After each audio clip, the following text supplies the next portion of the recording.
दर्शक साथीहरुलाई नमस्कार। म आज धेरै समय पछाडि यो मेरै फेसमा भिडियो बनाएर आउँदैछु। समय छ भने भिडियो अन्तिमसम्म हेरिदिनु होला, धेरै लामो हुँदैन र पुरा हेरिसकेपछि तपाईको प्रतिक्रिया चाहिँ कमेन्टमा राखिदिनु होला।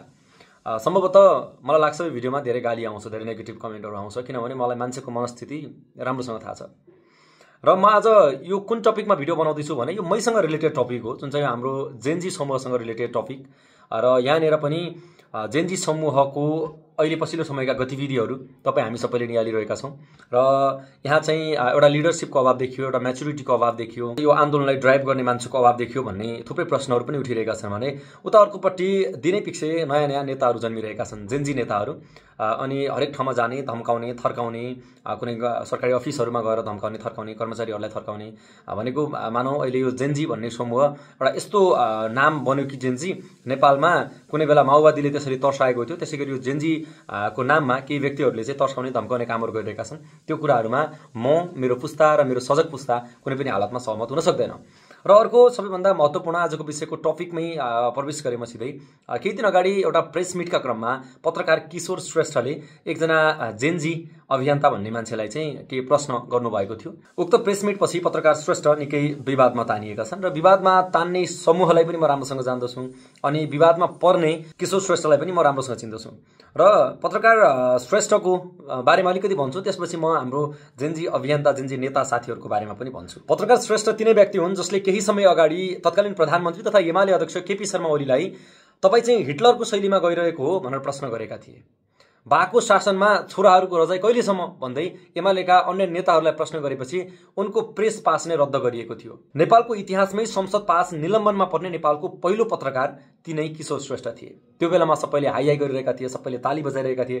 त्यो बेलामा केपी ओलीका कार्यकर्ताहरूले बेसरी गाली गरे, हाम्रो बाला यस्तो प्रश्न गर्ने त माओवादीको झोले त कांग्रेसको झोले भने। केही समय पछाडि उनले कांग्रेस नेता गगन थापालाई पहिला तपाईँ चाहिँ एकदमै धेरै चिच्याउने आफू सरकारमा नहुँदा, अहिले आफै सरकारमा हुँदाखेरि खोइ गिरीबन्धुका फाइलको बारेमा प्रधानमन्त्रीले प्रश्न गरेको, खोइ तपाईँ संसदमा बोलेको भनेर प्रश्न गर्दै गर्दाखेरि कांग्रेसीहरूले त माओवादी त राजावादी भन्दै गाली गरे किशोर श्रेष्ठलाई। त्यसैगरी उनले राजावादीदेखि माओवादी सबैलाई वान बाई वान प्रश्न गरेका छन्। यो सबै कुराहरू त कति लामो भिडियोहरू छ, म तपाईहरुलाई थुप्रै देखाइदिन सक्छु।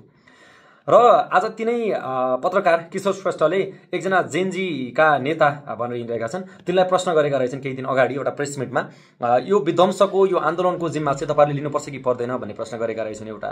त्यसैगरी अर्को प्रश्न चाहिँ आन्दोलनको बेलामा चाहिँ आन्दोलनकै लागि आह्वान गर्ने मान्छे आन्दोलनकै बेलामा चाहिँ किन मैदानमा नआएको, तपाई किन भगौडा भएर भागेको भनेर प्रश्न गर्नुभएको रहेछ। अनि कतिपय चाहिँ त्यो भगौडा भन्ने शब्दमा पनि जानुभएछ। र त्यो शब्द, त्यो प्रश्न सोधिसके पछाडि धेरै जेनजी साथीहरूले उनलाई एमालेको झोले यताउति भन्दै गाली गरिरहेको रहेछन्। र एउटा अर्को महत्त्वपूर्ण कुरा भनेको 2079 सालको स्थानीय तहको निर्वाचनमा उनी चाहिँ एमालेबाट उम्मेदवार पनि बनेका मान्छे रहेछन्। त्यही कुराहरूलाई चाहिँ अहिले एकदमै धेरै हाइलाइट गरेर त एमालेको झोले भन्दै गाली गरिएको छ। ती साथीहरूले यो कुरा चाहिँ किन बिर्सिरहेका छन्, एमाले अध्यक्ष केपी शर्मा ओलीलाई नै प्रश्न गरेको आधारमा उनको संसद पास नै निलम्बनमा परेको थियो। यदि उनी एमालेका झोले थिए, यदि उनी केपी ओलीका झोले थिए भने त्यो बेलामा उनको पास निलम्बनमा पर्दैन थियो र उनले एमालेलाई त्यो प्रश्न गर्ने हिम्मत पनि गर्दैनथे। कुनै समयमा कुनै पनि राजनीतिक दलमा आबद्ध नभएको मान्छे सम्भवतः मैले देखेको छैन। यदि हाम्रो जो जेनजीका नेता साथीहरू छन् र उहाँहरूको पनि पृष्ठभूमि मैले हेरेको छु धेरै जसोको, र उनीहरूको पृष्ठभूमि चाहिन्छ भने पनि कुनै दिन कुनै ठाउँमा चाहियो भने पेश गरौँला। कुन ब्याकग्राउन्डबाट, कुन चाहिँ एउटा संगठनबाट बिलोङ गर्थे, कुन ब्याकग्राउन्डबाट आएका हुन् भन्ने विषयमा हामीलाई राम्रोसँग थाहा छ। र एउटा समयमा त्यो नेतृत्वप्रति चित्त नबुझेपछि, एउटा समयमा त्यो नेतृत्व माथि आएर एउटा प्रश्न चिन्हहरू खडा गर्ने अवस्था आएपछि र त्यो नेतृत्वको काम कार्यशैली मन नपरेपछि त्यो पार्टी, त्यो नेतृत्वलाई मजाले छोड्न मिल्छ र मान्छे स्वतन्त्र हुन मिल्ने अधिकार जहाँनिर पनि छ। र स्वतन्त्र भइसके पछाडि सबैलाई एउटै रूपले समान व्यवहारले, समान तवरले प्रश्न गरिनुपर्छ। यदि किशोर श्रेष्ठले एमालेको मान्छेहरूलाई प्रश्न नगर्ने, एमालेका नेताहरूलाई, एमालेका सांसदहरूलाई, एमालेबाट बनेका प्रधानमन्त्रीहरूलाई प्रश्न नगर्ने, उनीहरूलाई चाहिँ बचाउ गर्ने र अरू हाम्रा नयाँ जेनजी साथीहरूलाई मात्रै प्रश्न गर्ने, हामीलाई मात्रै सताउने गरेको भए यो किशोर श्रेष्ठ भन्ने मान्छेलाई सबैभन्दा धेरै मैले पेल्थेँ। सबैभन्दा पहिला, सबैभन्दा सुरुमा मैले भिडियो बनाउँथेँ। तर ऊ मान्छे अलरेडी त्यही एमालेकै अध्यक्ष, एमालेकै केन्द्रीय अध्यक्षलाई प्रश्न गरेकै कारणले संसद पास निलम्बनमा परेर 1 महिना संसद छिर्न पाएन। त्यो मान्छेलाई अहिले एमालेको झोले भनेर भन्दै गर्दाखेरि चाहिँ मलाई हाँसो लाग्यो र अलिकति अध्ययन गर्न, अलिकति बौद्धिकता बढाउन साथीहरूलाई आग्रह गर्न मन लाग्यो। र अब कुरा रह्यो जेनजी नेता साथीहरूको। म उहाँहरूलाई धेरै त केही भन्न चाहन्न, मात्र यति भन्छु, तपाईहरु जसको रगतमा होली खेलेर आएको सरकारलाई समर्थन गरिरहनु भएको छ, त्यो सरकारलाई प्रश्न गर्ने हिम्मत पनि राख्नुस्। जसको बलिदानीबाट स्थापित भएको सरकारमा तपाईहरुको प्रतिनिधित्व छ, तपाईहरु मजाले सिंहदरबार छिर्नुहुन्छ, बालुवाटा राष्ट्रपति निवास छिर्नुहुन्छ, त्यहाँ गएर तपाईहरुले जेनजी आन्दोलन भन्दा अगाडिका सरकारलाई गरेका प्रश्नहरू पनि गर्ने हिम्मत राख्नुस्। यदि तपाईँ त्यो हिम्मत राख्न सक्नुहुन्न भने एमालेका झोलेहरू र तपाईँहरूमा केही पनि फरक छैन। म हिजो जेन्जी युवा साथीहरूले आन्दोलन गर्दै गर्दाखेरि यो जेन्जीको प्रोटेस्ट को एउटा सुरुवाती हुँदै गर्दाखेरि नेपालमा एन्टी करप्सन भन्ने एउटा ह्यासट्यागहरू एउटा त्यो स्लोगन चलाइरहँदाखेरि नेपालमा नेपो बेबिजको विषय उठाएर यिनीहरूको सम्पत्ति छानबिन हुनुपर्छ भनिरहँदाखेरि हो हुनुपर्छ भनेर अग्रपङ्क्तिमा आवाज उठाउने एकजना व्यक्ति म पनि हो, एकजना जेन्जी म पनि हो। जेन्जी साथीहरूको अभियानलाई समर्थन गरेको मान्छे हो म पनि। यसको नैतिक जिम्मेवारी कहाँ लिनुपर्छ त्यहाँ नैतिक जिम्मेवारी लिन म तयार छु। तर आज तिनी जेन्जी साथीहरूको बलिदानीबाट स्थापित भएको सरकारको निराशाजनक काम देखेर म सन्तुष्ट छैन। जेन्जी आन्दोलनको बलमा नेपालको प्रधानमन्त्रीको रूपमा सुशीला कार्की आएको 1 महिना बितिसकेको छ। 1 महिनामा जुन अपेक्षा जेन्जीहरूले, जुन अपेक्षा जेन्जीलाई साथ दिएका युवाहरूले, जेन्जीलाई साथ दिएका आमाबुवाहरूले गरेका थिए त्यो अपेक्षा पूरा भएको छैन। म भिडियो मार्फत भन्दैछु। त्यसैले तपाईँहरू झन् बल पुग्ने, झन् उनीहरूलाई उस्काउने काम नगरिदिनुहोस्। प्रश्न गर्नुहोस्, हिजो हामीले समर्थन गरेर हाम्रो बलिदानी, हाम्रो आन्दोलनको बलमा बनेको सरकारको जसले नेतृत्व गरिरहेको छ उनीहरूलाई प्रश्न गर्नुहोस्, खबरदारी गर्नुहोस्। हाम्रो एउटा बानी के छ भने हामीले जताततै गलतै गलत भएको देखेको कारणले गर्दा पनि अहिले कतै गलत मात्रै भएको छैन भने पनि ठिक छ त भन्ने अवस्थामा हुन्छौँ। तर त्यति मात्रै यो सरकारको काम होइन। सरकारको काम गलत नगर्नु मात्रै होइन कि सही गर्नु पनि हो। त्यसैले सही गरिरहेका छैनन्, अपेक्षाकृत रूपमा काम गरिरहेका छैनन् भने त्यहाँ गएर आवाज बुलन्द गर्नुहोस्।